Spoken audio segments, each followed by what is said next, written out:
ไม่ได้พูดผมกั้นหายใจ1 ชั่วโมงอะนะใช่ตลอดไลฟ์ผมจะกั้นหายใจวอลเป็นคนที่เก่งฟังข้าภูมิใจตัววอลมากๆแล้วรู้ไหมว่าหยินนี่มันยังไม่ผ่านการควบแน่นนะรอสักแป๊บรอสักแป๊บกลั่นตัวเคยมีบางช่วงที่ฉันสัมภาษณ์บางคนอะแล้วพอฉันถามอะไรปุ๊บเขาจะตอบแค่ว่าครับทำให้ฉันต้องพูดต่อเวลาใช่ไหมแกประมาณสัก40 นาทีมีหยดน้ำเป็นฝนลงมาเนี่ยหน้าอกฉันเปียกหมดเลยนะคะเอาล่ะมาเลยนะครับมีคุณผู้ชมนะฮะชมกว่า 17,000 คนเนี่ยคุณเนี่ยเยอะมากแฮปปี้มากเอาล่ะในวันนี้นะฮะทั้งหยินแล้วก็วอลมาทั้งทีแล้วทักทายแฟนคลับหน่อยวันนี้มีทั้งแฟนคลับหน้าใหม่หน้าเก่าหรือว่าอะไรคนที่ตามกันมาตั้งแต่ปีก่อนๆแล้วมาเริ่มกันที่พร้อมกันไปสวัสดีครับสวัสดีทุกคนที่กำลังดูอยู่นะครับก็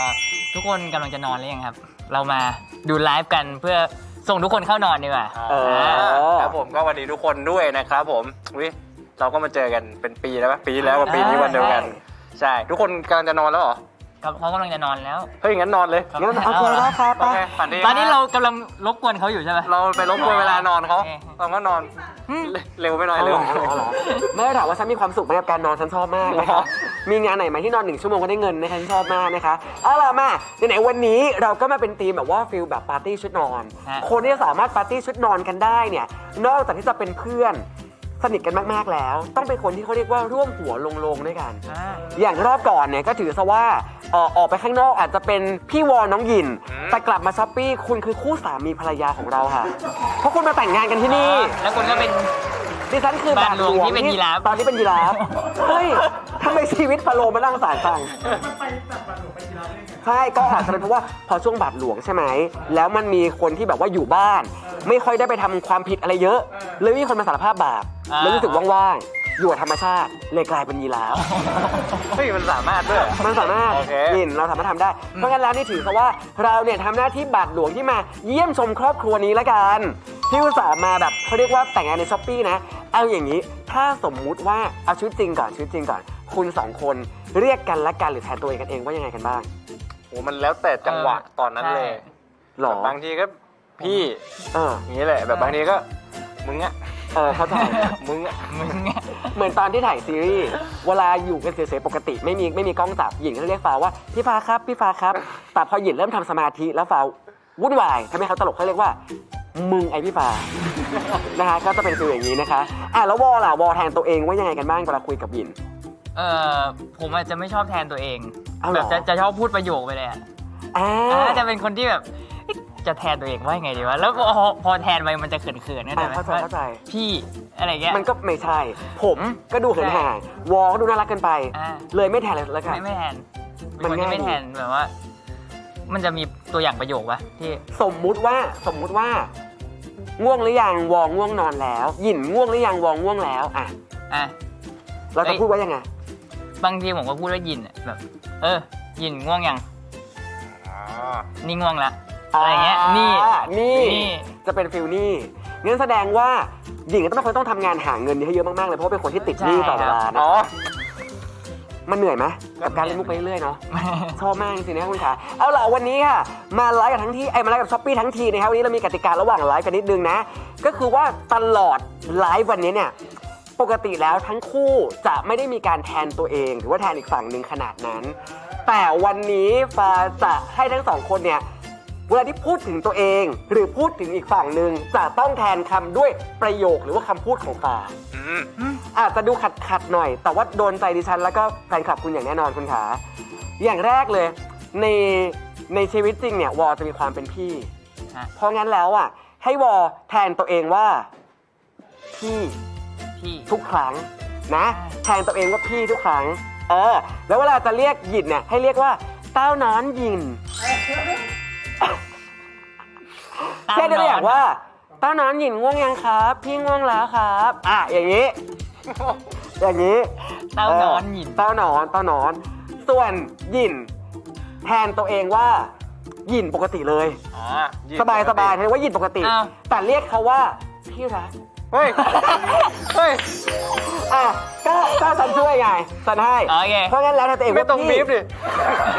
ไม่ต้องบีบเลยไม่ต้องเลยขอโทษนะแกคิดว่าเขาเลือกเป็นพิธีกรคู่แกเพราะอะไรเพราะว่าฉันสามารถทำได้มากกว่าบีบ แล้วแกเข้าไปด่าที่หลังได้นะคะ ของเราคือพี่วอและ เต้านอน ยิน ส่วนยินจะเป็นยินและที่รักไหนลองกันสิถามคำถามแรกก่อนเลยว่าเนี่ยลองถามบอก่อนว่าวันนี้ตื่นเต้นไหมที่แบบว่ามารับงานคู่ในช้อปปี้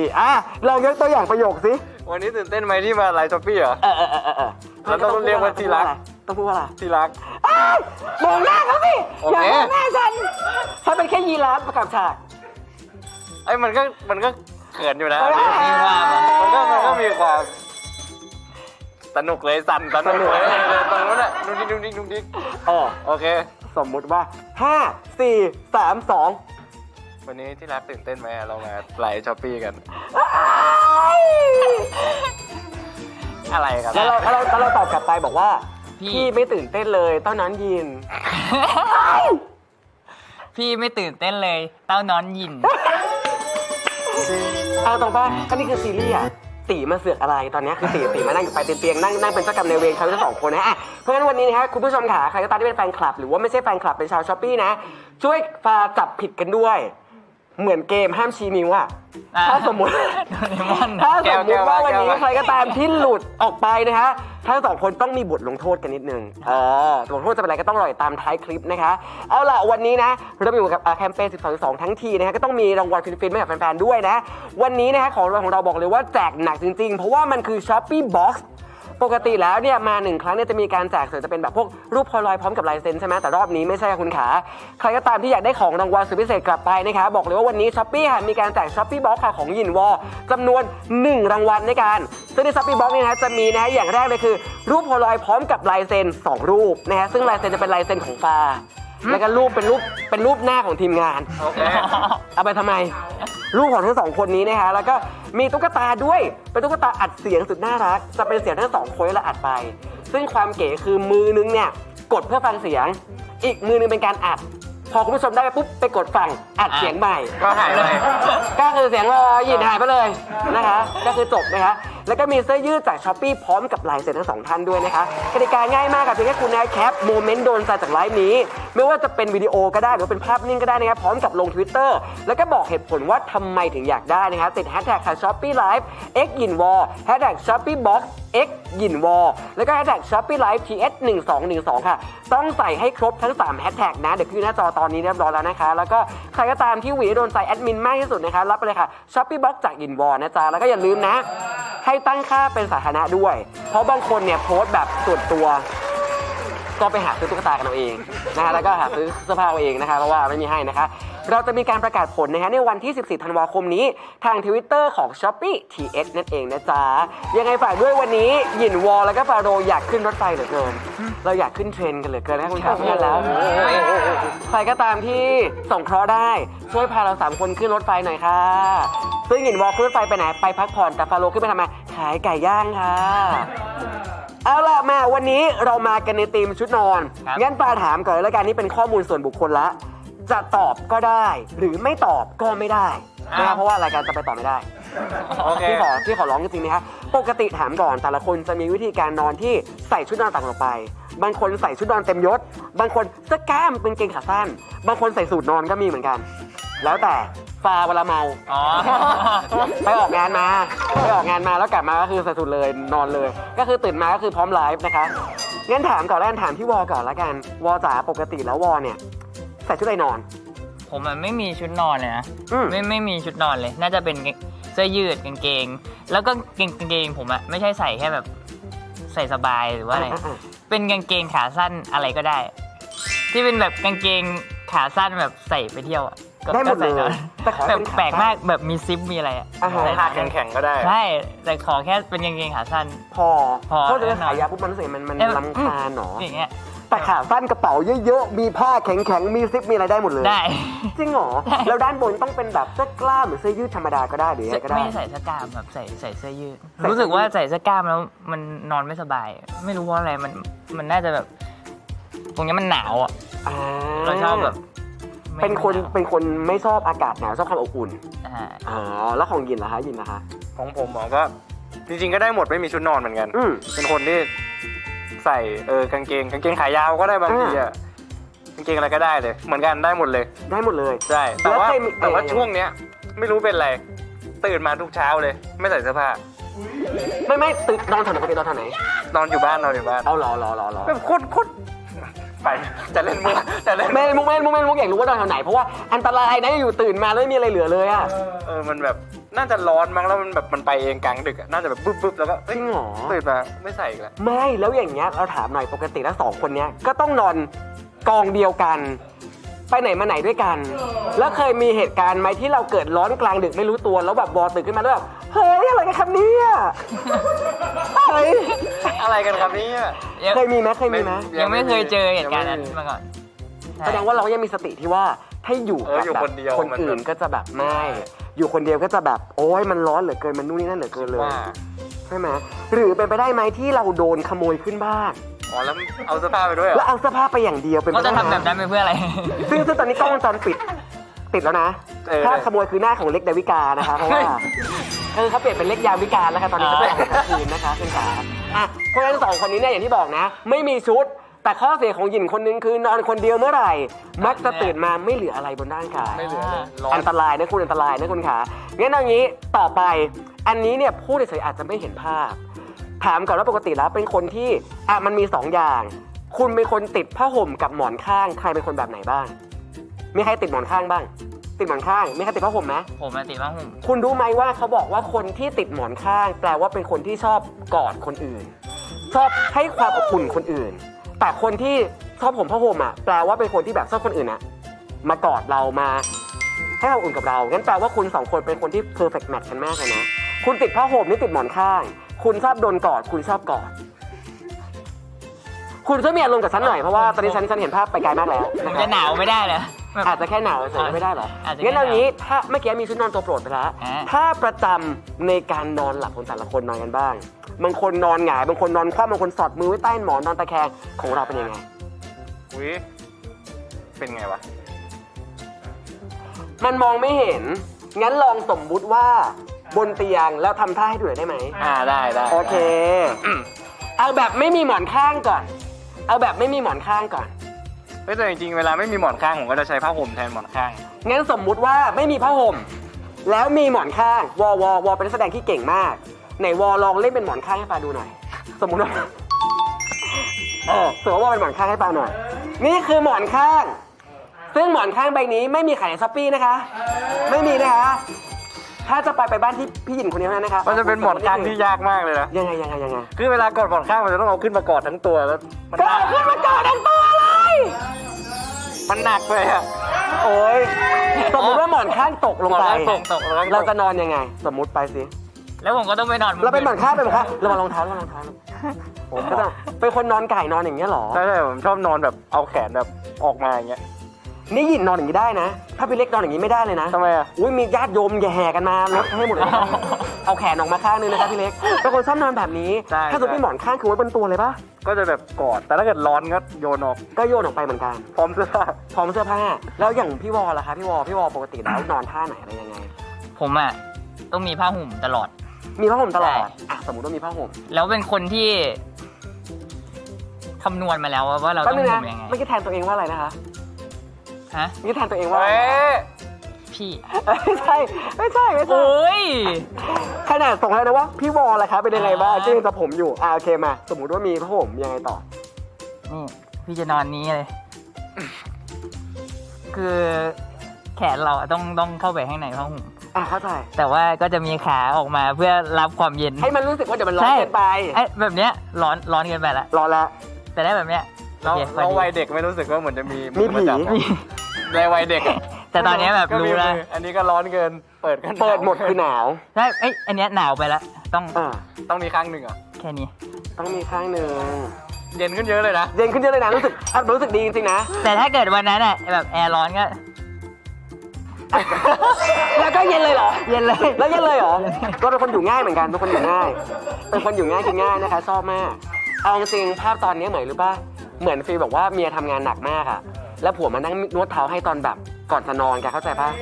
เนี่ยอยู่มุมเนี้ยที่นั่งการเก่งเพราะว่าฉันเป็นใครฉันเป็นยีราฟ เฮ้ย การจะเป็นยีราฟได้ก็คือตรงนี้เกิดอะไรขึ้นได้หมด ได้ นะ เป็นต้องการที่จะเป็นยีราฟมันไม่ง่าย มันง่ายขนาดนั้นเอาล่ะมาเห็นท่านอนและชุดนอนแต่ละคนไปแล้วนะครับวันนี้เนี่ยบอกเลยว่าทั้งสองคนมาเนี่ยต้องมีเกมมาให้เล่นเกมนี้นะคะชื่อเกมว่า XO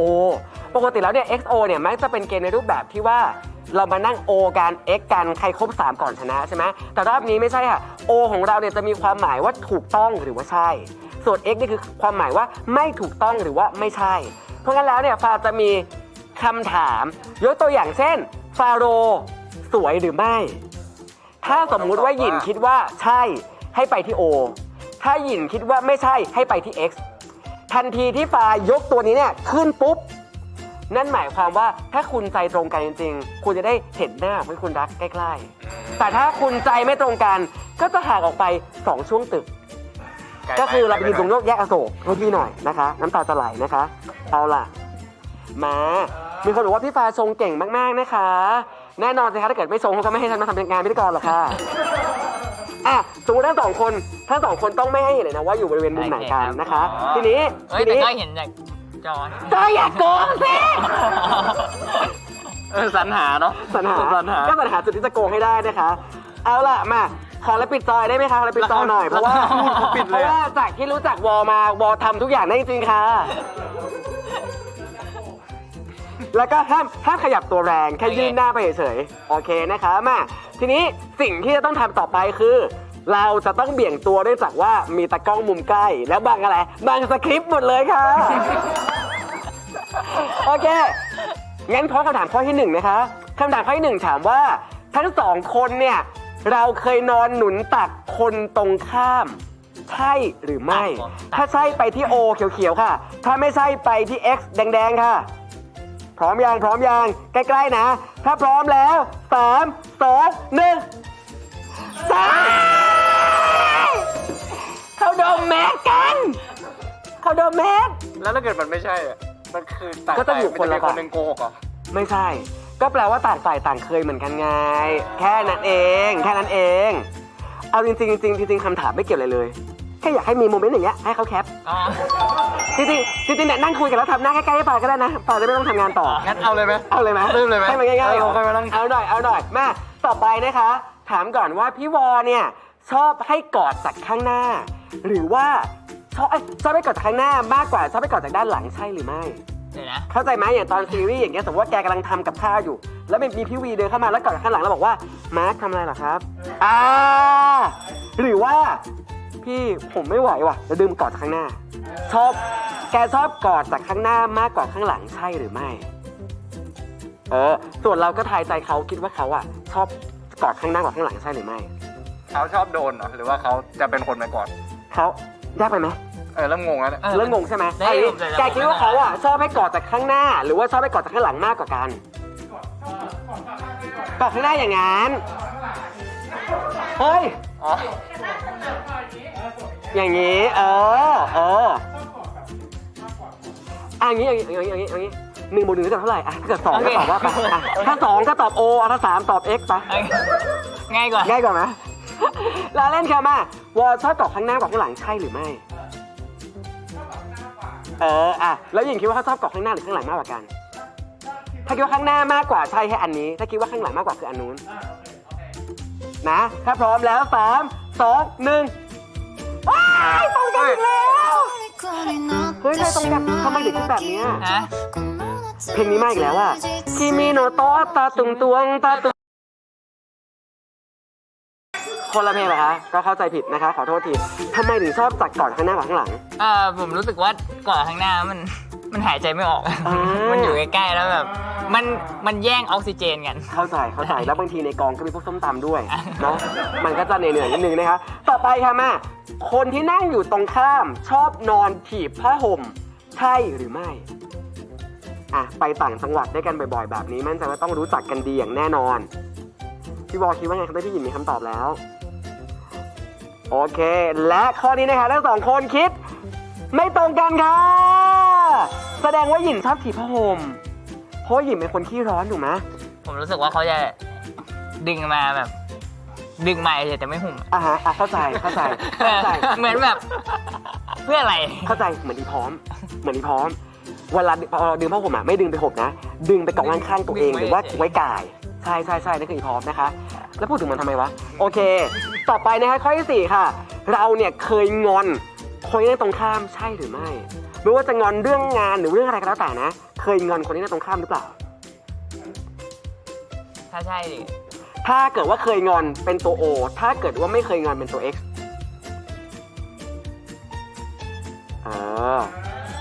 โอเคและทั้งคู่นะคะเคยงอนหรือเปล่าคำตอบคือเคยงอนด้วยกันค่ะบอกได้ไหมว่าเรื่องอะไร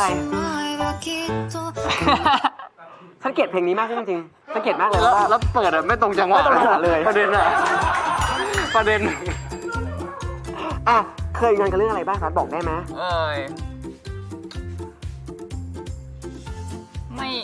ไม่รู้จำไม่ได้แต่ว่าแค่รู้สึกเฉยๆว่ารู้สึกว่าแบบงอนเฉยๆแล้วก็หายไปใช่แล้วอย่างของพี่หยินเหรอคะผมก็จำไม่ค่อยได้แต่รู้สึกว่ามันมีแป๊บหนึ่งมันต้องมีบ้างแหละที่แบบงอนกันมันแบบอะไรเงี้ยเพราะคนมันแบบอยู่ด้วยกันตลอดเวลาเนาะบางทีมันอาจจะต้องมีแบบว่าไม่ถูกอกถูกใจกันบ้างไม่ตอนนี้ไม่ถูกใจกันเลยไม่ถูกใจกันเลยไม่ใช่ถูกใจกันเองนะถูกใจกูคนเดียวด้วยนะคะเอาล่ะมาทั้งสองคนค่ะข้อต่อไปนะคะข้อนี้ถามว่าทั้งคู่เนี่ยเคยบอกรักกันใช่หรือไม่เราเอานอกจอได้ไหมเราขอให้โจทย์ว่านอกบท V Mark ฐานะของพี่วอกับน้องหยินเคยหรือไม่โอเคถ้าพร้อมแล้วนะคะ3 2 1และเคยเนี่ยเห็นไหมล่ะที่ถามว่าพร้อมแล้วไม่ใช่แก2คนนะทีมงานอะถ้าจะกดคนกดต้องตอบว่าพร้อมแล้วหรือเปล่าเพราะว่ากินบนโต๊ะควรจะขึ้นนะคะเอาแบบนั้นเคยบอกรักกันว่าเราบอกรักกันเราบอกกันยังไงจะบอกมันจะมาตอนแบบฟิลป่ะตอนแบบที่มีฟิลแล้วกันครั้งที่มันมีฟิลมันจะมาเข้าใจที่เราก็จะรู้สึกว่าแบบมาสุวรรณรักอ่ะมันรักอ่ะไอ้เหี้ยมันร่วมหัวจมท้ายกันมานะมันจะเป็นฟิล2 ปีแล้วก็รักกันนะเข้าใจแล้วมันจริงจังนะจริงจังตาไม่ได้โกงตอนนี้นะคะชอบมากโอเคมาคำถามข้อต่อไปนะคะถามว่า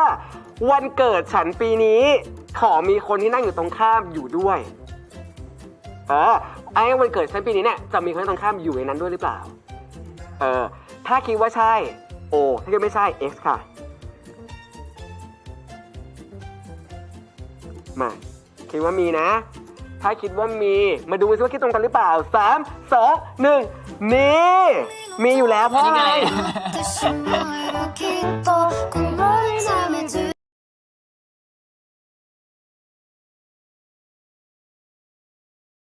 ใช่ที่ต้องมีเพราะว่าอย่างแรกเลยคืออยู่ด้วยกันตลอดเวลาเนาะ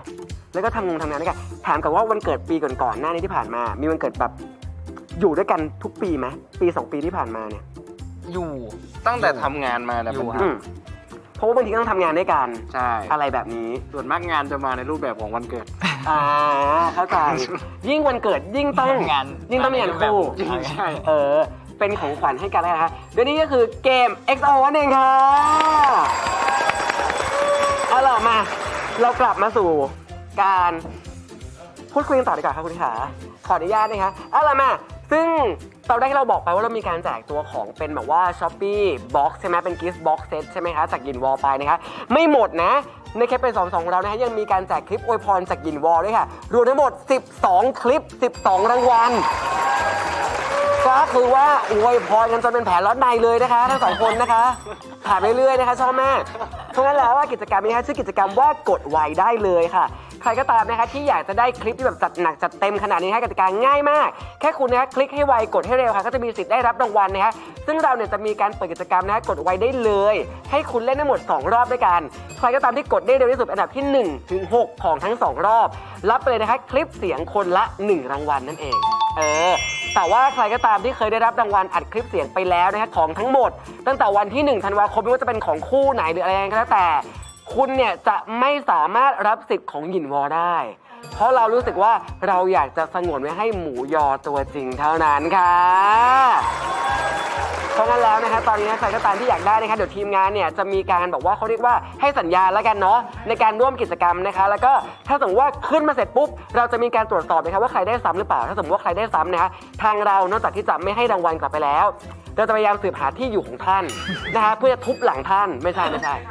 ใจร้ายเกินนะคะเอาล่ะมาตอนนี้ทีมงานพิมพ์อะไรมามองไม่เห็นเลยนะคะเพราะว่าผ้าปิดหมดเลยนะคะเราเร็วๆค่ะตอนนี้สั่งข้าวมากินก็ได้นะถ้าเกิดหิวนะคะ ได้ไหมสามารถไหม ได้สามารถไหมกินมื้อดึกกันหน่อยเนี่ยอ่ะเพราะงั้นแล้วนะคะใครก็ตามที่อยากได้นะคะ ตอนนี้ทีมงานรอบที่1เลยไหมฟังนะคุณต้องกดให้เร็วที่สุด 1-6 เท่านั้นคุณไม่สามารถโทษอะไรได้เลยยกเว้นความเป็นเด็กของคุณแล้วก็ดวงนะคะถ้าพร้อมแล้ว3 2 1มาค่ะมาเลยจ้ากดเลยถ้าสมมติว่าปากดด้วยแล้วปาได้ขึ้นมาคนจะเกลียดปาไหมก็จะเกลียดแน่นอนนะคะเขาก็จะเริ่มบอกอีกแล้วว่าก็พิธีกรน่ะก็สิทธิพิเศษไม่ใช่นะคะร้อนไหมก็เป็นสิทธิ์ร้อนไหมเริ่มแล้วนะ เริ่มร้อนไหมใช่คุณเนี่ยเริ่มร้อนแล้วตอนนี้ โอเคตอนนี้ฮะเรียบร้อยแล้วใช่ไหมเอ่ยมาดูดีกว่าเพราะว่า10โอ้โหนี่ไงเรียบร้อยนะฮะ1-6นะคะมีคุณพรพัฒน์ก้องทรัพย์953ค่ะคุณชัยสลาสักอย่างหนึ่งคุณจินศิริลักษณ์_28คุณสศินาสักอย่างหนึ่งคุณนุนิน_สักอย่างหนึ่งคุณเอ็กสัน2546ทั้ง6ท่านค่ะได้รับคลิปอวยพรจากยินวอไปเลยเดี๋ยวทีมงานสุ่มให้ว่ามีคนซ้ำหรือเปล่านะคะถ้าสมมุติว่าซ้ำเราก็จะถือว่าตัดสิทธิ์ของคุณออกไปเลยนะคะยังไงไม่ต้องเสียใจไปนะเดี๋ยวจะมีอีก6ท่านในรอบที่2ของเรานะคะซึ่งรอบที่2เนี่ยจะปล่อยให้กดกันตอน 4:30 นนะคะก็ไม่เป็นไรถ้ามันมีค่า OT ก็อยู่แล้วคิดว่างานเยอะนักหรือไง ใครไม่ได้เรามีแจกอีกซึ่งเราจะมีการแจกเป็นใบปลิวนะคะของ Shopee ไม่ใช่แจกเป็น Gift Box ใช่ไหมคะด้วยนะคะเพื่อนใครก็ตามที่อยากได้นะคะคุณขาในกล่องนี้จะมีทั้งรูปถ่ายโพลารอยด์พร้อมลายเซ็น2รูปนะคะแล้วก็จะมีตุ๊กตาอัดเสียงได้นะคะแล้วก็จะมีไอ้นี่ไงจะมีเสื้อด้วยใช่ไหมคะก็จะมีเยอะแยะแล้วมากมายเลยในนั้นตามนั้นนะคะใครก็ตามที่อยากได้ไปเล่นเกมกันก่อนดีกว่าเกมนี้ชื่อเกมว่าปิดตาตามหาหัวใจนั่นเองกติกาเป็นยังไงไปดูกันเลยค่ะกติกาเป็นยังไงไปดูกันเลยค่ะเย้กติกานะคะผู้เล่นตั้งแต่เมื่อกี้เราเห็นแล้วแบบ เห็นไหมล่ะตุ๊กตาใช่พยายามจำด้วยว่าสิ่งที่พูดไปมีอะไรบ้างนะคะเข้าใจยังเข้าใจเป็นนักแสดงดีแล้วอย่าเป็นพิธีกรเลยมันเหนื่อยนะคะเอาล่ะกติกาของเราเนี่ยผู้เล่น1คนเนี่ยจะมีการถูกแปะนะคะสติกเกอร์หัวใจไว้ที่ตัวอีกคนก็ต้องปิดตาเนี่ยอ่านสคริปต์ไปด้วยก็ต้องคอยรับคอยส่งคอยเป็นหยินวอลเหมือนเดิมดีแล้วนะคะพี่เชื่อพี่นะคะอีกคนเนี่ยต้องปิดตาแล้วก็ตามหาสติกเกอร์หัวใจที่แปะอยู่บนตัวอีกฝ่ายให้ได้มากที่สุดภายในระยะเวลา2 นาทีด้วยกันเพราะงั้นแล้วเนี่ยใครก็ตามที่สามารถหาสติกเกอร์ได้มากที่สุดเนี่ยเป็นฝ่ายชนะงั้นระหว่างนี้เนี่ยแปะไปเรื่อยๆเลยนะคะฝากแปะตัวเองด้วยนะคะแปะไปก่อนมาทั้ง2ท่านนะคะเดี๋ยวฟ้าช่วยแปะนะจ๊ะจากนั้นแล้วเนี่ยเดี๋ยวเรานะก็จะให้แบบง่ายๆสมมุติว่าเป็นแบบหยินเริ่มก่อนก็ให้หยินเนี่ยเป็นคนปิดตาแล้วก็ควานหาเอาหัวใจแกะออกมาให้ได้มากที่สุดอ๋อนี่งั้นต้องแอบแปะใช่เดี๋ยวใครเริ่มก่อนมีคนนึงปิดตาก่อนแล้วคนนึงปิดตัวงั้นเราให้หยินแปะก่อนให้วอปิดตาโอเควอจ๋าปิดตานะจ๊ะนี่จ้าโอเคมา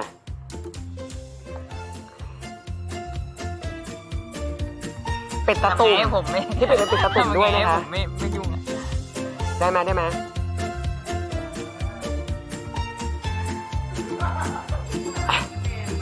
ทำไมรู้สึกว่ามันจะเห็นไม่เห็นหรอกเอา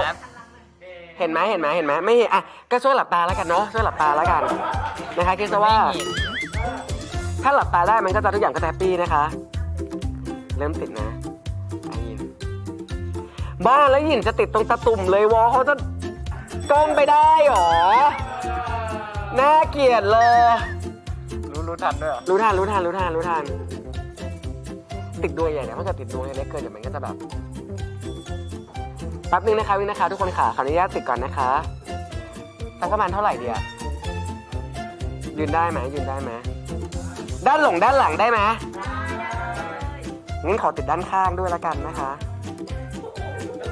ได้ปะผมสามารถตรงนี้ได้ปะอ๋อไม่ได้เหรอ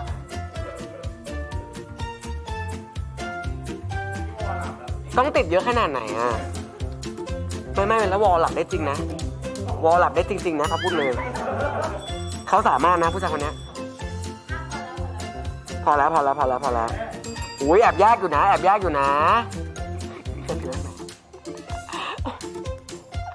ทุกคนดูนะยินตัวเองหรือเปล่า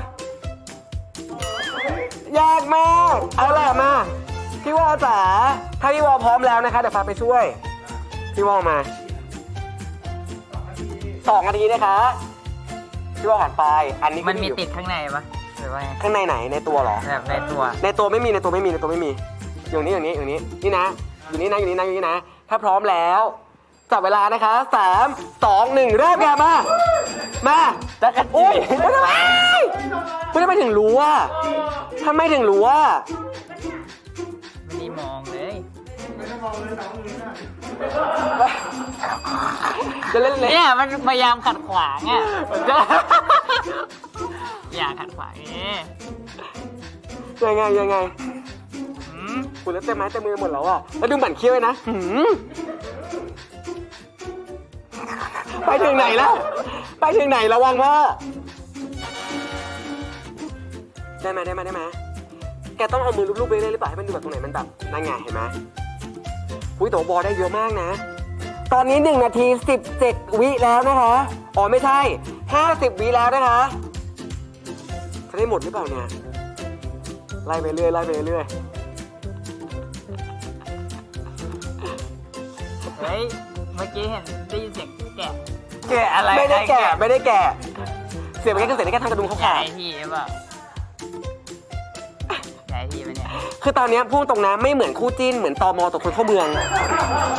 นะคะเหมือนมันรู้สึกว่ามีของเถื่อนหรือเปล่าเหมือนมีน้ำหอมหนีภาษีหรือเปล่านะคะ ตอนนี้นะคะระวังลึกไปหน่อยระวังอยู่บนเสื้อเยอะกว่าไม่แล้วกล้องซูมพอดีไอ้วะอยู่บนเสื้อเยอะกว่าเพลงไม่บิ้วขนาดนี้นะคะเพลงนะคะ มันไม่มีแล้วตั้งแต่ตรงเนี้ย เหลืออีกกี่วินะคะ20 วิค่ะ10 วิค่ะและ4 3 2 1หมดเวลาค่ะโอเคหมดเวลาแล้วเอาล่ะมาพี่วอลจ่ายทั้งหมดกี่ดวงคะไม้ปาดูหน่อย1 2 3 4 5 6 7 8ทั้งหมด8 ดวงค่ะมีน้องแฟนคลับบอกว่าอย่างชอบเพลงนะคะ ทุกคนขามีคนพิมพ์บอกว่าวอลลูกตรงนั้นไม่ได้นะ ซึ่งไม่ประเด็นคือเมื่อกี้ยินน่ะก็รู้ว่าวอด้วยความสนิทก็สามารถทั้งหมดใช่ไหมยินเลยพยายามเอามือปิดพอปิดปุ๊บวอกลับบอกว่าโกงอ่ะยินเลยต้องพยายามเปิด เพื่อให้เป็นการไม่โกงแต่การเปิดของยินก็ทำให้วอเข้าไปเลยข้างในนะคะโอเคทั้งหมด8 ดวงนะคะต่อไปพี่ยินปิดตาบ้างลูกมาพอจะให้วอเป็นคนติดเองด้วยเพราะเรารู้สึกว่าวอเป็นคนชอบโกงในการเล่นเกมนะคะโอเคลองนึกภาพดูสิว่าถ้าสมมติว่าแบบมันไม่ได้มีโควิดอะแล้วสามารถมีแบบแฟนคลับชาวหมูยอมาดูตรงนี้ได้อะช็อตเมื่อกี้ต้องมีแอมบูเลนซ์มารับคนกี่คนน่ะต้องเป็นลมแน่นอนเลยอะเริ่มแล้วเอาจริงเหรอว่าต้องคิดอย่างนี้นะถ้าเขาลูบไปแล้วเขาไม่เจอเขาจะลูบไม่หยุดเพราะงั้นแล้ววอต้องทำใจนะถ้าวอทำแบบนี้ลองดูสิใช้คำว่าฉันเตือนแล้วนะละมา ติดเกียร์น่ะ ติดให้มันมากกว่า8อ่ะติดแบบให้ฟ้าช่วยไหม ได้ครับ งั้นฟ้าติดแบบแมสหน่อยแล้วกันเนาะติดที่แมสหน่อย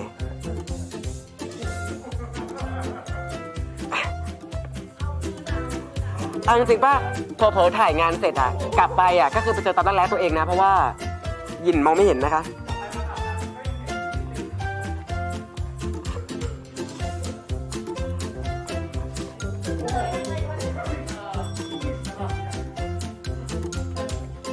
หยินแป๊บนึงนะหยินอย่าเพิ่งรีบนะ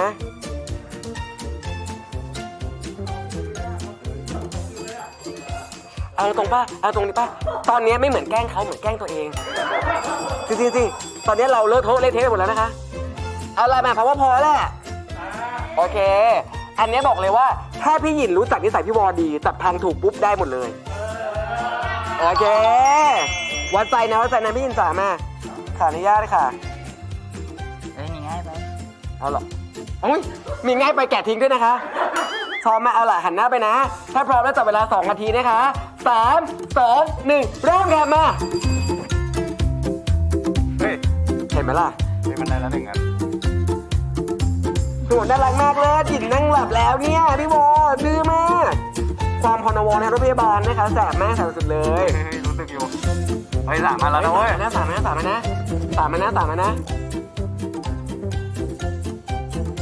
เฮ้ยมาดึง เอ้ยลูกเรามันร้ายนะคะสมมติว่าลูกเรามันร้ายนะคะเขินไส้บิดหมดแล้วเนี่ยพี่วออย่างน่ารักเลย เฮ้ยมันหายไปไหนวะมันอยู่ไหนวะ เขาบอกเลยว่าล่างๆไม่มี อยู่บน ส่วนใหญ่เป็นบนเออ โอ้ย แตกจะแตกเพราะแมนรู้ยัง ตกปะ เฮ้ยไม่ใช่เฮ้ยมันซ่อนไว้ไหนวะ พี่วอมาขายขำหรือเปล่าเนี่ยชอบเพลงชอบดนตรีนะคะเพลงบิ้วจับเลยไปเลยกี่นาทีนะคะ อีกข้าง เหลืออีก50 วิสุดท้ายค่ะมา นี่คือไม่มีบนเสื้อแล้วเหรอ บอกเลยว่าเสื้อผ้าเหลือประมาณแค่2 ดวง แต่อยู่ส่วนอื่น เยอะ ไม่รู้สึกเหรอ เออ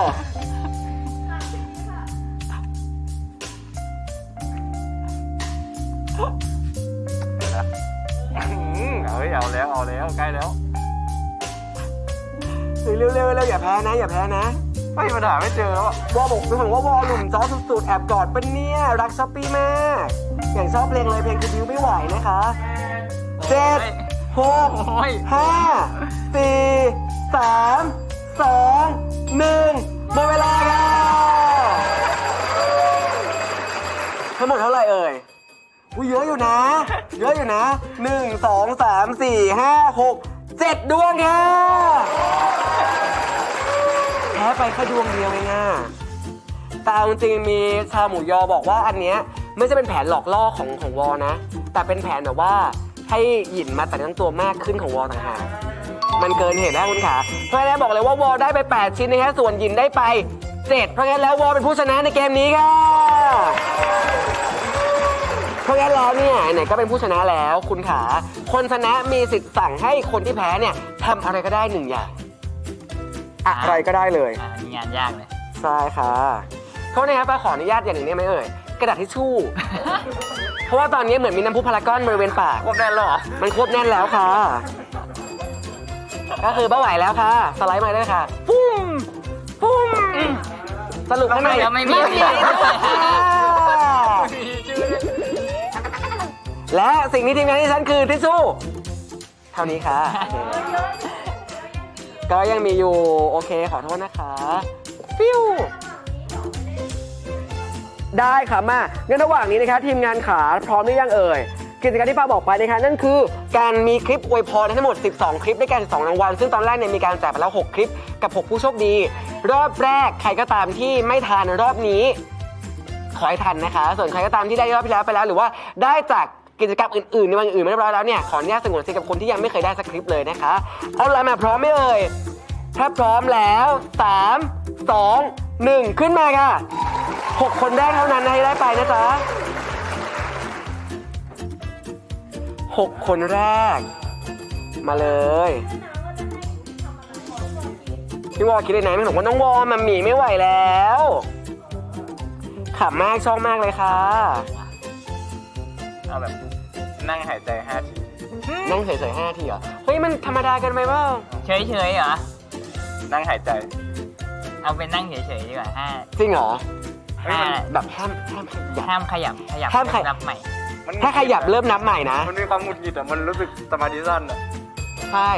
เราว่าอันเนี้ยยากกับทั้งสองคน เพราะทั้งสองคนเป็นคนที่แบบว่ากระดุกกระดิกตลอดเวลา วอลเราชนะไง เราชนะไง เราต้องทำได้ ได้ลองดูว่า งั้นเอางี้ ให้ เก็บ ห ขวด ยิน ไหม เนี่ย ให้หยินสตาร์ทตัวเอง 5 นาที ซึ่งเป็นท่าที่วอลเป็นคนจัดให้ โหดไหมเปล่า ให้ไว้ไม่พอ1 นาที 1 นาที 1 นาที ถ้าเกิดว่าเป็นกระต่ายขาเดียวก็ต้องกระต่ายขาเดียว1 นาทีนะพร้อมไหมฮะท่าไหนดี สมมติเขาคือตุ๊กตาของเรา วอลจัดการเลยลูก มา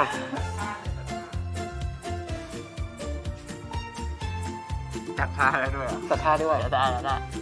ยังไงดีอะ ให้ช่วยไหมอะ ได้ไหนลอง ให้ทำยังไงได้ไหม ลองมาดู ปกติเลย อย่างนี้ ตึงเหมือนกันนะ ให้เมื่อยสุดอ่ะทำให้เมื่อยสุดให้เมื่อยสุดยังไงทำไงเป็นหญิงน่าสงสารเหมือนกันนะพี่ว่า ขาข้างหนึ่งเหรอ เอาออกมาข้างหนึ่งเหรอ ยังไงซิ เอายังไงเริ่มเมื่อยแล้วนะ เฮ้ยเอาอย่างนี้ดีกว่าให้เขาขยับได้ด้วยอ่ะ แต่ว่าเป็น เอาแบบท่าเนี้ย1 นาที ทาวเวิร์กเหรอ ทำเวิร์กทำเวิร์ก1 นาที ทาวเวิร์ก1 นาที ทำไม่เป็น ทาวเวิร์ก1 นาทีงั้นระหว่างนี้ เอ้ย เดี๋ยว อย่างเงี้ ฟ้ายงั้นระหว่างนี้เดี๋ยวฟ้าจะคุยกับวอลแบบไม่เลยเกิดขึ้นข้างๆเขาข้างๆเขา จับเวลา พร้อมไหมคะเริ่มจับเวลานะ มันทำยังไงวะ เพราะงั้นเดี๋ยวเราไปพิการคู่ฟ้านะ1 นาทีนะ พี่มาสอนก่อนต้องสอนก่อน เป็นอย่างนี้นะ เราอ่ะจะย่อขาลงไป แล้วก็โบ๊ะไปเรื่อยอย่างนี้ อะไรคุณ เห็น เด็กก็เป็นคนแบบ พูดจริงนะน่าเกลียดมากเลยน่าเกลียดมากเลยอ่ะเอาละมาทุกคนจับเวลานะฮะ3เฮ้ยเราอย่าบังเลยต้องเห็นสะโพกของน้องเอานะฮะมา3เอาไหมนะเหมือนรายการเชิญชิงล้านอ่ะที่มีแบบมีพิธีกร2 คนแล้วก็มีแบบว่าจะทำได้ไหมทำได้หรือเปล่าอยู่นะเอาล่ะถ้าพร้อมแล้วนะฮะ3 2 1ว่าจ๋าเกมต่อไปชื่อเกมว่าลีลาสัมพันธ์ ลีลาสัมพันธ์มันเป็นยังไงมันต้อง เกมนี้ ต้แอก ติกาของเรานะครับบอกเลยว่าผู้เล่นเนี่ยต้องมีการเต้นทาวเวิร์คคู่กัน ไม่ใช่เต้นลีลาคู่กันโดยที่ระหว่างการเต้นเนี่ยจะมีมิชชั่นเป็นรูปต่างๆให้ผู้เล่นเนี่ยทำตามท่าในรูปบอกเลยว่าอันเนี้ยง่ายๆเต้นไปเรื่อยๆปุ๊บพอมีรูปอะไรมาทำตามท่านั้นทำตามรูปนั้นเนาะซึ่งอันนี้เนี่ยบอกเลยว่าลีลาดไม่ยากเท่ากับทาวเวิร์คอีก30 วิ 30 วิครับ งั้นคุยกันดีกว่าวันนี้กินข้าวกับอะไรมาวะ อุ๊ย กิน วั ข้าวน กับ นี้ อะไร ผม มา ได้กินข้าวหน้าเนื้อ กินข้าวหน้าเนื้อ ใช่เพิ่งมากินในเนี่ยสตูดิโอเลย เอาเหรอ ใช่ครับ แล้วหยิน กิน หยินมาป่ะวันนี้หยินไม่มานะ หญิงเขาไม่รู้เห็นแต่แดนเซอร์ใครมายืนทำอะไรตรงนี้ เหมือนซ้อมเต้น มันเป็นการ แป๊บนึงนะยี่8 7 6 5 4 เย้ เราทำไม่เป็น ยินอย่าโกรธนะ10 วิแรกอะเกมเหมือนทาวเวิร์ก50 วิหลังอะเหมือนกายภาพบำบัดแล้วอยู่ในชุดเหมือนชุดโรงพยาบาลด้วยนะครับเป็นแบบเรื่อยๆนะแล้วเห็นปะไปหมดทั้งตัวแล้วมึงตอนหลังมึงเป็นอย่างเงี้ย เพราะว่าเราไปปวดหลัง เราเชื่อป่ะแกต้องเจออันเนี้ยอีกเป็นเดือนเลยอ่ะพี่เป็นมีแฟนคลับแคปไปเป็นมีมอ่ะเดี๋ยวมั่นใจเลยอ่ะเอาล่ะจะสอนเราเป็นยาใช่ป่ะระหว่างรอเขาเป็นยาไปลองกันดิตอนนี้เขาเป็นยาเอาล่ะมาเกมนี้นะครับที่บอกไปชื่อเกมว่าลีลาสัมพันธ์มางั้นแล้วมาเริ่มกันเลยไหมเริ่มเลยมาจ้ะอย่างที่บอกไปเราจะมีการเปิดเพลงเนาะให้ทั้งคู่เนี่ยเต้นด้วยกันแต่พอเห็นว่าเปิดรูปอะไรมาต้องทำตามรูปนั้นโอเคมาค่ะงั้นให้สัญญากับเพลงเลยไหม มาเป็นรูปทาวเวิร์กได้ ให้รอก่อนหน่อยมันต้องหันด้านข้าง เราไม่เป็น แล้วเมื่อกี้เอาตรงนั้นเหมือนดูหนังตะลุงเพราะว่ามีช่วงที่บอกว่ายินแบบอย่างเงี้ยแบบ เป็นคน อุ้ยแต่ว่ามันก็เมื่อยเหมือนกันนะแล้ว1 ชั่วโมง1 นาทีอะถ้าเราทำ5 นาทีเหมือนที่บอกตอนแรกจะเป็นยังไงวะเนี่ยตอนนี้มีคนบอกว่าวอขำสุดใจมากนะครับวอสะใจมากนะคะสงสารพี่ยีนเหมือนว่ามีมีมแล้วเอาล่ะทั้ง2 คนจัด500เลยค่ะเดี๋ยวไฟเต้นเป็นพร็อพอยู่ข้างๆนะจ๊ะ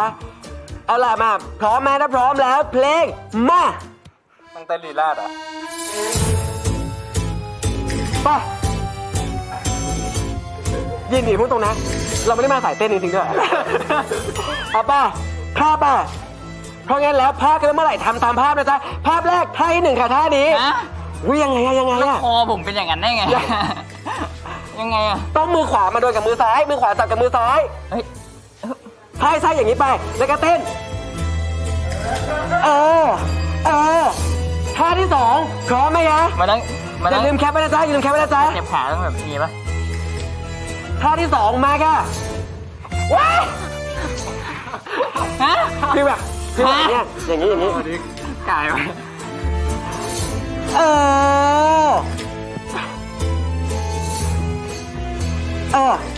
ท่าที่ 3อย่าเสียเวลามาเลยจ้าโอ้โห แต่ละท่าไม่ ยากมากเลยอะ โอ้ย ตะคิวขึ้น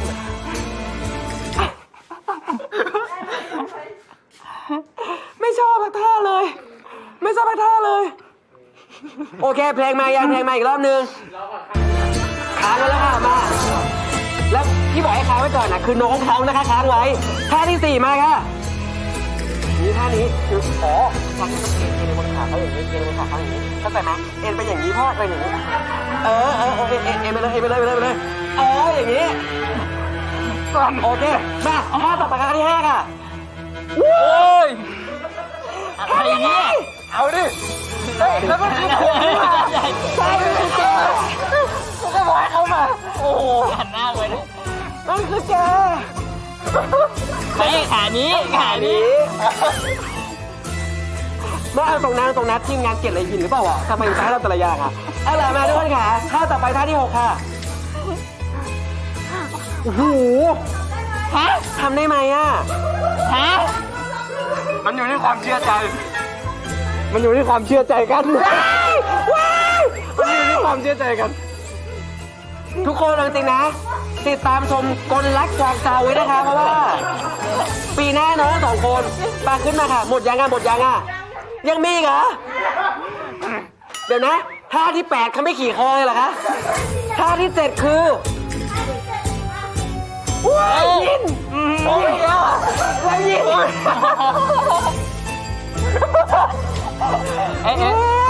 ยึดไว้ให้ป้าช่วยจับป้าช่วยจับขาได้ท่าที่ 8มาเลยแล้วน้องเมื่อย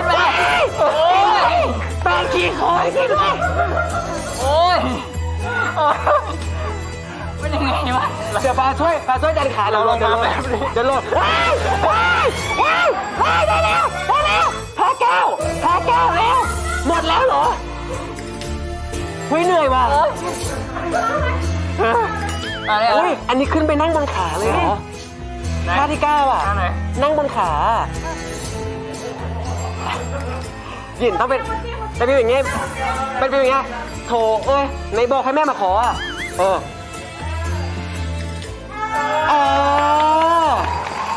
และนี่คือลีลาสัมพันธ์ระหว่างยินว่าค่ะยังอีกเหรอแป๊บนึงนะมันโอ๊ยไม่แล้วแกหลอกดิแกนอนบนเตียงดิแล้วยินนอนนี่ดิยินนั่งนี่แล้วยินทำเหมือนยกอยู่อ่ะผมมาโดนยกอ้าวงั้นยินนอนบนนี้แล้วอย่างเงี้ยแล้วก็วอลทำเป็นแบบมุมกล้องหลอกเข้าใจว่ามุมกล้องหลอกเดินลงไปแล้วก็นี่ไงเห็นไหมล่ะมุมสูงฮะเอาตรงนะเหมือนคนตกเตียงตายมากกว่าแต่ว่าเดินลงได้และนี่คือลักษณะของยินว่าค่ะหุยแกเหนื่อยมากเลยอ่ะ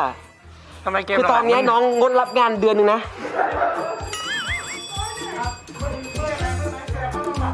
ก็คือเดี๋ยวใครจะมาแบบพร้อมกันค่ะไปค่ะก็คือไม่ต้องห่วงนะเดี๋ยวรายการใหม่ของยินวอก็คือว่าไปทำอะไรจัดกระดูกนะคะน้องโชว์การจัดกระดูกนะคะ เหนื่อยมากเลยอ่ะฝากด้วยนะคะกับซีรีส์เรื่องกลรักกวางเจานะคะเพราะว่าจะไปถ่ายทำที่จีนด้วยนะคะก็คือเป็นความรักระหว่างเด็กที่หมุนจานด้วยไม้นะคะแล้วก็คนกายกรรมนะคะเหนื่อยมากเลยอ่ะอันนี้นั่งก่อนพักก่อน ครับผม เราลองนั่งนิ่งๆสัก2 นาทีไหมไม่อยากอ่านเลย ไม่ใช่ว่าอะไรนะหายใจไม่ทันเขาไม่ได้เป็นของเราก็คือไม่ต้องอ่านหรอกมันเหนื่อยคือตอนเนี้ยหมดออกซิเจนจริงๆแล้วอะเปียกหมดแล้วนะคะขำจนปวดท้องแล้วนะคะงั้นฝากทีมงานเอาพวกยาธาตุน้ำขาวใส่ในถุงสีส้มได้ไหมคะเพราะว่ามีหมูยอปวดท้องหลายคนแล้วนะคะตอนนี้นะคะมียาดมคนขำก็เหนื่อยเหมือนกันเลยค่ะพี่ฟ้าตอนนี้คือที่บ้านไม่ไหวแล้วว่าท้องแข็งแล้วว่าขำไส้บิดแม่ตลกอะแต่น่ารักปอดโยกแกรู้ว่าพี่กลัวอะไรพี่กลัวว่าหลังจากนี้ไปถ้าเกิดมีงานอีเวนต์น่ะแล้วหมูยอมาเจอแกเขาจะให้แกทาวเวิร์กทุกรอบเพราะการทาวเวิร์กของหยินก็คือเดอะเบสนะพูดเลยว่าแบบเอาตรงๆนะแบบโดจาแคทอ่ะก็ต้องมารู้งานนะก็ต้องมาดูงานที่นี่โดจาหยินเดี๋ยวได้เจอเลยนะคะเอาละมาเดี๋ยวต่อไปนะคะเราจะมีการขึ้นนะคะรายชื่อของผู้โชคดีทั้ง12ท่านนะคะรอสักครู่นะคะว่าจะเป็นอะไรยังไงบ้างนะส่วนตอนนี้เนี่ยเดี๋ยวเรามา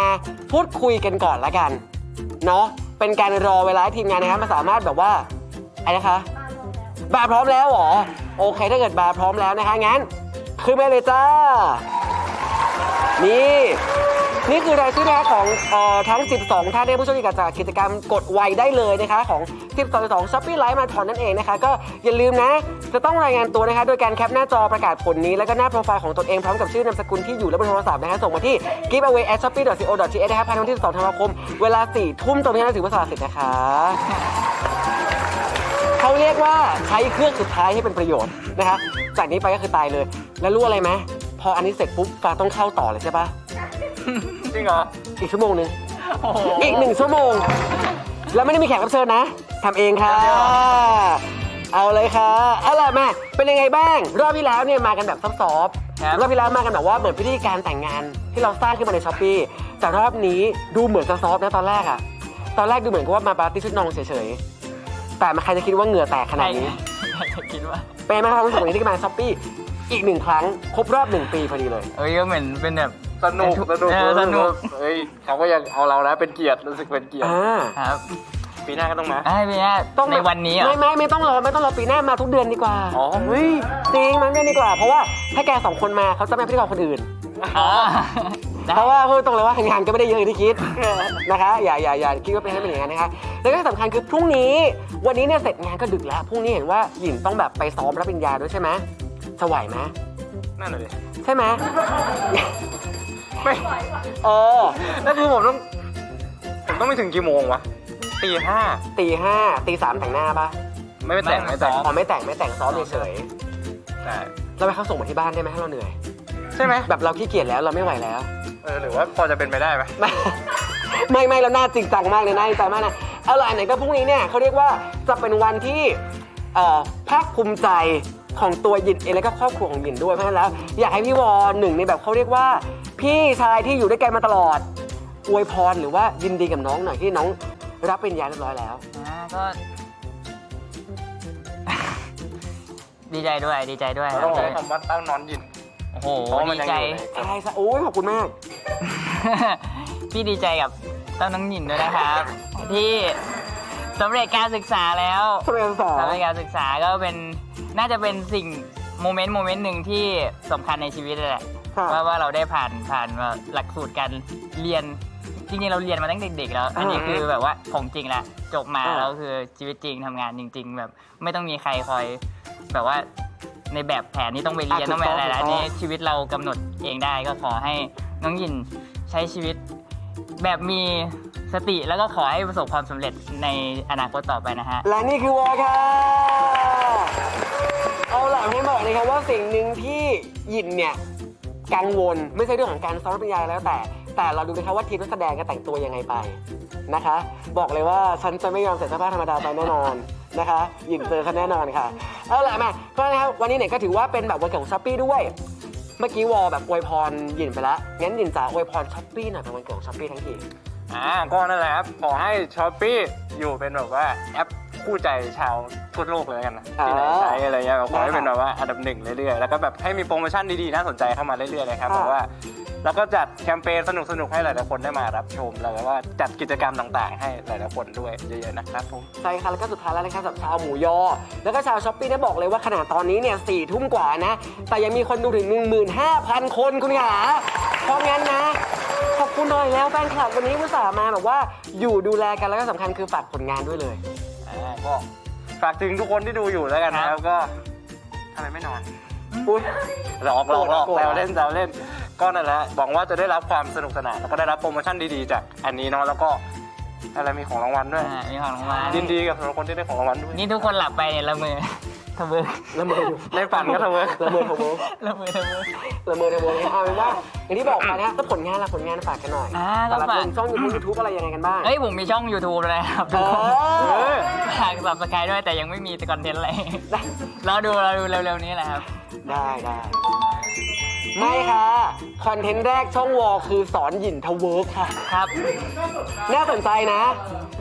ดูซิว่าน้องจะสามารถแบบว่าเอ้ยมีพัฒนาการเรื่องของการทเวิร์กหรือเปล่า เราติดตามได้นะคะแล้วก็ของยินล่ะ ก็มี YouTube เหมือนกันแล้วก็มีซีรีส์ของพวกเราเลยดีกว่า อ๋อ การมานั่งคุยกันรู้สึกว่าเหมือนแบบเป็นบทบาทอะ เหมือนอยู่ในกอง เหมือนอยู่ในกอง เหมื ไม่ อนอยู่ใน ได้ กอง แบบหน้าที่ ใช่ ที่ก่อนอันนี้เลยก็นั่นแหละครับฝากไว้ด้วยครับผม นะครับกดรักรุ่นพี่ครับ ดีมาก ใช่แล้วค่ะแล้วถ้าสมมติว่ากระแสดีก็อยากได้เห็นแบบพวกเรากลับมาในกลรักหลายๆรูปแบบเนาะอย่างเช่นกลรักกวางเจา กลรักชาวประมงกลรักอะไรก็ว่ากันไปนะคะโอเคมาเพราะงั้นแล้วนะคะวันนี้เราทั้ง3คนต้องลาไปก่อนแล้วแหละแต่ว่าการลาของเราเนี่ยอยากให้สวัสดีเสร็จปุ๊บเป็นฟีลเหมือนกับว่ากลับไปนอนเหมือนเดิมได้ไหมแบบฝันดีนะสวัสดีค่ะฝันดีค่ะฟ้ากลับแล้วก็ลงไปนอนเหมือนเดิม ได้ครับ โอเคไหมงั้นถ้าพร้อมแล้วนะคะคุณผู้ชมขาทั้งชาวช้อปปี้และก็ชาวหมูยอนะคะวันนี้เราทั้ง3คนนะคะต้องลาไปก่อนสำหรับวันนี้สวัสดีค่ะ สวัสดีครับ